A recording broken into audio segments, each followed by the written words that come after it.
में चल रही है, जिसके टीवियों पर चल रही है, जिसके फेसबुक यूट्यूब पर चल रही है, जिसके मोबाइलों में चल रही है, घर में भले 5 मिनट शिव महापुराण की कथा चले, पर प्रतिदिन अपने मोबाइल को चालू कर 5 मिनट शिव पुराण चालू कर छोड़ दिया। घर में टीवियों पर अगर कथा आए तो भले सुनो चाहे नहीं सुनो, 5-10 मिनट उस टीवी को चालू कर छोड़ा करो, जिससे वो शिव महापुराण के शब्द हमारे घर के वातावरण को शुद्ध करें। वो केकई अयोध्या में रहती थी, राम जी के साथ रहती थी, दशरथ कौशल्या सुमित्रा के साथ रहती थी, गुरुजी रोज का ज्ञान देते थे, पति रोज सूर्य को अर्घ चढ़ाता था, तो भी वो केकई की बुद्धि बदली क्या? अरे बोलो तो नहीं। और वह विभीषण को देख लो, जो रावण की लंका में रहता था, पूरे राक्षसों में रहता था, सारे मदिरापान करने वालों में रहता था, सारी प्रवृत्ति से बेकारों के साथ रहता था, उसके बाद भी विभीषण बिगड़ा क्या? अरे बोलो तो केकई सुधरी नहीं और विभीषण बिगड़ा। अगर संगत का असर होता तो विभीषण कब का बिगड़ गया होता, संगत का असर होता तो फिर तो केकई भी कब की सुधर गई होती। पर संगत से मूलता शिव पुराण नहीं करती, शिव पुराण कहती है संस्कार की मूलता है कि हमारे संस्कार कैसे हो, हम क्या दे रहे हैं बच्चों। कौवा और हंस की दोस्ती हो गई, दोनों रहने लगे। कौवे ने कहा हंस से, भाई मुझे बहुत भूख लग रही है, कुछ ला दे। हंस गया तुरंत, ठीक है मैं तेरे लिए कुछ लेकर आता हूँ। और हंस दौड़ कर गया। हंस क्या चुपते थे? मोती। हंस मोती लेकर आ गए, ले ये मोती ले। और कौवा बोला भैया ये कैसे खाएंगे, हम खाएंगे तो हमारी तो चोंची टूट जाएगी। अब कौवा मोती कभी खाया हो तो खाएगा, हम नहीं खा सकते। हंस कहते हैं भैया हम तो यही खाते हैं इसलिए तुमको ये खिला दिया। अरे भाई, कौवा भूखा रहने लगा, 8 दिन निकल गए। आज कौवे ने कहा हंस अब तू मेरे यहाँ चल। हंस को ले गया। कौवा कहाँ रहता था? शमशान में, बड़ के पेड़ के ऊपर। हंस को भी बिठा लिया। थोड़ी देर बाद हंस ने कहा भैया मुझे भूख लग रही है। कौवा दौड़ कर गया और एक मरे कुत्ते का मांस उठाकर हंस को ला कर दिया। हंस ने कहा ये क्या है? कौवा बोला ले हम तो ये खाते हैं, जो खाते हैं तुम्हारे लिए ला दिया। हंस बोला मैं मर जाऊंगा पर ये गंदी चीज नहीं खाऊंगा। अरे हम तो यही खाते हैं इसलिए तुम भी खा लो। नहीं नहीं मैं खाने वाला नहीं हूं, ये तो मैं नहीं खाऊंगा। दोनों बात कर रहे थे। नीचे एक राजकुमार बैठा था, वो मांस का टुकड़ा उस राजकुमार पर गिर गया। राजकुमार को क्रोध आया, उसने कौवे को साध कर बाण छोड़ा। जैसे ही छोड़ा कौवा उड़ गया और हंस को बाण लग गया। हंस जमीन पर गिर गया। हंस जमीन पर गिरा और जैसे ही हंस जमीन पर गिरा राजकुमार ने हंस से कहा हंस देव मैंने तो कौवे को बाण मारा था और बाण तुमको लग गया। अरे हंस बोला राजकुमार तो ये तुम्हारी दिक्कत नहीं, ये तुम्हारी गलती नहीं, गलती मेरी है। मैं बुरे की संगत में बैठ गया और बुरा व्यक्ति बुरा काम करके निकल गया और अच्छा व्यक्ति जेल में धरा गया। जो बुरा होता है वो बुरा कर्म कर कर निकल जाता है। बुरा करने वाला व्यक्ति बुराई कर कर निकल जाता है। बुरा कर्म करने वाला व्यक्ति अपना बुरा तत्व ग्रहण कर कर, बुरा तत्व प्रसिद्ध कर कर निकल जाता है। पर जो अच्छा है, जो अपनी बुद्धि से, चित्त से, अपने मनन से जो बहुत अच्छा है वो धरा गया। श्री नारद जी महाराज ने तप किया, रामचरितमानस में आपने श्रवण किया, शिव महापुराण में भी लिखा है देव ऋषि नारद तप करे कामदेव को जीत लिया। जब कामदेव को श्री देव ऋषि नारद ने जीता तो सबसे पहले देव ऋषि नारद कामदेव को जीत कर अगर पहुंचे तो सीधे पहुंचे भगवान शंकर के पास। क्यों? क्योंकि भगवान शंकर ने कामदेव को नहीं जीता था। कामदेव ने शिव जी की समाधि को तोड़ दिया, समाधि को तोड़ दिया।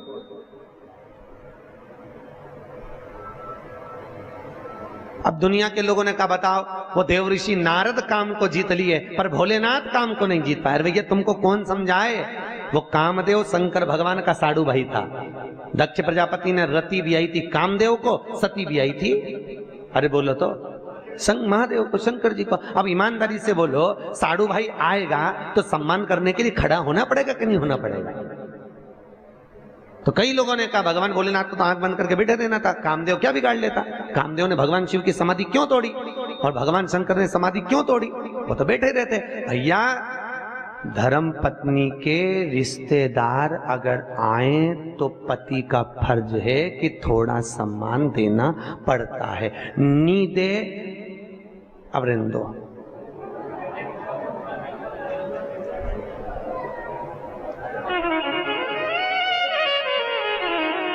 सम्मान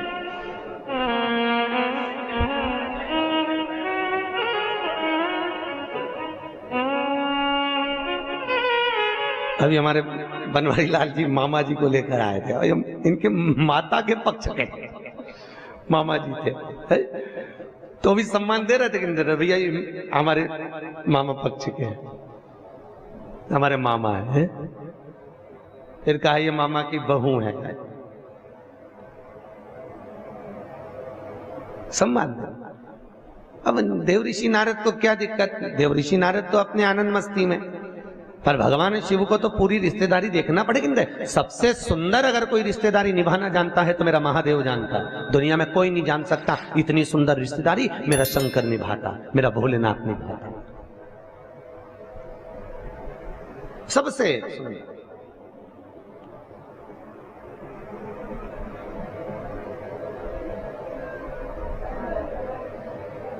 और उसके बराबर कोई दुनिया में रिश्तेदारी निभा भी नहीं सकता। एक केवल महादेव थे भगवान शंकर, जो अपने पुत्र गणेश और कार्तिकेय से कहते थे कि रक्षाबंधन का त्योहार है, जाओ अपनी बहन अशोक सुंदरी के पास जाओ और राखी बंधवा कर आओ। कौन कहते थे? भगवान शिव, भगवान महादेव। जाओ अशोक सुंदरी के पास में जाओ और जाकर राखी बंधवा कराओ। तो कई बार कार्तिकेय तो कहते थे पिताजी हम रक्षाबंधन पर अपनी दीदी के यहाँ नहीं जाएंगे, उसको आना पड़ेगा। वो आए।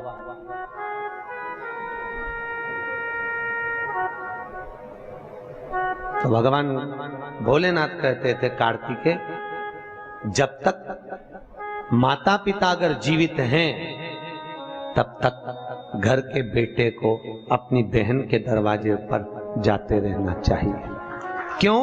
बुजुर्ग माँ बाप नहीं जा सकते, वृद्ध माता पिता अपने बेटी के घर बार बार नहीं जा सकते। क्यों? क्योंकि अधिक मास की कथा में लिखा है अगर बेटी के घर का एक अन्न का दाना खा ले तो व्यक्ति मरते समय उसके मुख में तुलसी का दल नहीं मिलता। अगर बेटी के घर का एक गिलास पानी पी लो तो मरते समय गंगा जल नहीं मिलता। ये अधिक मास में आप लोग जो 33 मालपुए का दान करते हो, क्यों करते हो? काहे के लिए करते हो? करते हो ना 33 मालपुए, 33 मालपुए, 30 मालपुए 30 दिन के, 31वां मालपुआ हमने अगर ब्राह्मण गुरु के घर का खाया हो तो दोष ना लगे। 32वें नंबर का मालपुआ हमने अगर बेटी के घर का, बहन बेटियों के घर का खाया हो तो दोष ना लगे। और 33वें नंबर का मालपुआ हमने अगर मान लो सूतक या सावड़ का खाया हो तो हमको दोष ना लगे। इसलिए 33 मालपुए का दान होता है अधिक मास में। यहाँ करते हैं सब लोग दान मालपुए का। 33 मालपुए दान किए जाए। अगर हमने बेटी के घर का कुछ खाया हो तो दोष ना लगे, उसके लिए। और मालपुए का भी क्रम आपको वर्णित है, पहले भी आपको बताया है कि 90 नंबर के मालपुए पर अगर लौंग रखकर दान कर दी जाए तो नारी कभी विधवा होकर नहीं मरती, अखंड सौभाग्य लेकर जाती है। 11वें नंबर के मालपुए पर अगर सिक्का रखकर दान कर दिया जाए तो जिंदगी में कभी लक्ष्मी की कमी नहीं आती। 21वें नंबर के मालपुए पर तुलसी का पत्ता रखकर दान कर दो, कभी जीवन में संपदा की कमी नहीं रहती। जिस व्यक्ति के यहाँ कोई ना कोई बीमार पड़ा रहता हो तो 14वें नंबर के मालपुए पर लाल कलर का छोटा सा कपड़ा रखकर दान कर दीजिए। घर में कभी जिंदगी में कोई बड़ी बीमारी नहीं आएगी, ना हार्ट अटैक, ना एक्सीडेंट, ना कभी शुगर, ना कभी ब्लड प्रेशर। इतना मालपुए का महत्व है। अधिक मास के एक एक मालपुए का अलग अलग वर्णन अधिक मास की किताब में लिखा हुआ है। अधिक मास की कथा में वर्णन अलग अलग मालपुए का क्रम है कि अधिक मास में हमें किस मालपुए पर क्या रखकर दान देना चाहिए। कैसा नियम है, कैसा नहीं। हम कैसे आज हम कहीं बेटी के घर का अन्न अगर पा लिए हैं तो यहां शास्त्र कह रहा है, भगवान शिव कह रहे हैं कि अगर माता पिता जीवित हैं और माता पिता अपने बेटी के घर अगर नहीं जा सकते तो वो अपने बेटे को कहते हैं कि तू जा, और तू जाकर अपनी बेटी के यहाँ अपनी बहन के घर जाकर रक्षाबंधन पर राखी बंधो। जाओ, तुम जाओ। और भगवान गणेश जी महाराज, राखी काय पर बैठकर बांधी जाती है? अरे बोलो तो, एक चौकी पर, पाटे पर, आसन पर बिठाकर रक्षा सूत्र बांधा जाता है। राखी बांधने के बाद बहन भाई के माथे पर, अरे बोलो तो, तिलक कर दो। आप लोग भी तिलक करते हैं। तिलक क्यों किया जाता है? तो कहते हैं ये तिलक हमारे यहाँ शुभ कार्य का प्रतीक है। पर तिलक प्रतीक है, पर जो चावल हम तिलक में लगाते हैं ये क्यों लगाते हैं? ये चावल का क्रम कहां से चालू हुआ? सिर में चावल चिपकाना, तिलक लगाने के बाद चावल लगाना, कहां से चालू हुआ? ये चावल है क्या? आखिर ये चावल तिलक के बाद में ब्राह्मण या आप किसी को भोजन करा रहे हो, जमाई को तिलक कर रहे हो, बेटी को तिलक कर रहे हो, तो कंकु लगाने के बाद चावल क्यों लगाया जाता है? उस चावल का क्या प्रमाण? उस अक्षत का क्या प्रमाण? क्यों लगाते हैं उसको? लगाते लगाते पूरी जिंदगी हो गई, अरे तो बता दो क्यों लगाते हैं? वो चावल का क्या प्रमाण?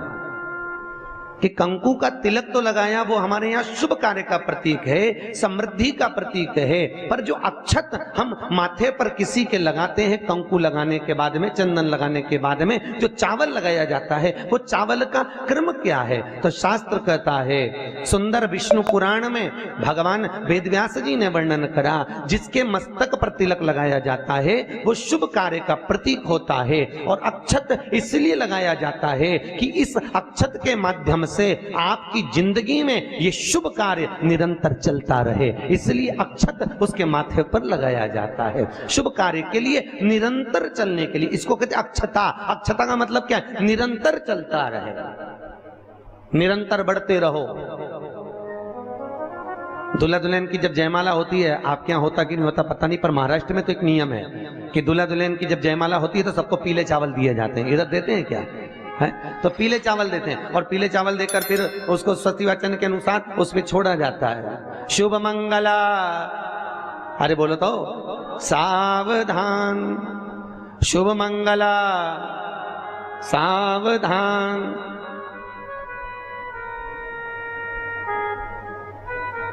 उसके ऊपर छोड़ते हैं कि सावधान। और ये चावल तुम्हारे मस्तक पर जो पड़ा हुआ है, तुम्हारे मस्तक पर जो डाला जा रहा है, तुम्हारी जिंदगी इसी प्रसन्नता में निरंतर बढ़ती चली जाए। वो अक्षता का मतलब है। केवल एक देव है महादेव, जिनको खंडित चावल कभी नहीं चढ़ता। शिव जी को आप बहुत सारा चावल नहीं चढ़ा सकते, एक दाना चढ़ाओ, पर खंडित मत चढ़ाओ। अक्षत, शंकर को कोई चीज खंडित नहीं चढ़ती। बेलपत्र भी चढ़ाओ, भले एक चढ़ाओ, पर पूर्ण चढ़ाइए। भगवान भोलेनाथ को पुष्प चढ़ाइए, पूर्णता में चढ़ाइए। हम कई जगह मंदिरों में जाते हैं तो भगवान के ऊपर फूल देखते हैं, तो फूल कई बार शिव जी के ऊपर, कई बार शिव जी के ऊपर, भगवान के ऊपर, आपके घर के मंदिर में कई बार कई लोग जो पुष्प चढ़ाते हैं, वो पुष्प चढ़ाने का तरीका भी लोगों को नहीं मालूम। जो फूल चढ़ाते हैं वो कई बार देवता के ऊपर रख देते हैं, इस तरह से। भैया, शास्त्र कहता है जिसके ठाकुर जी पर, जिसके मंदिर में, जिसके देवी देवता पर अगर पुष्प को उल्टा रख दिया जाए तो जितने शुभ कार्य हमारे घर में होने वाले रहते हैं वो सारे टलते चले जाते हैं। आज की जगह कल, कल की जगह परसों, परसों की जगह नरसों, नरसों की जगह खरसों। तुम करके देखना, अपने आप शुभ कार्य टलेंगे। इसलिए भगवान के सम्मुख में जो पुष्प चढ़ाया जाता है वो सीधा चढ़ाया जाता है। यहां तक शास्त्र कहता है अगर भगवान को पुष्प चढ़ा रहे हो तो अगर सीधा और उल्टा नहीं मालूम तो नीचे की जो डांट है उसको तोड़ दीजिए और पत्ती की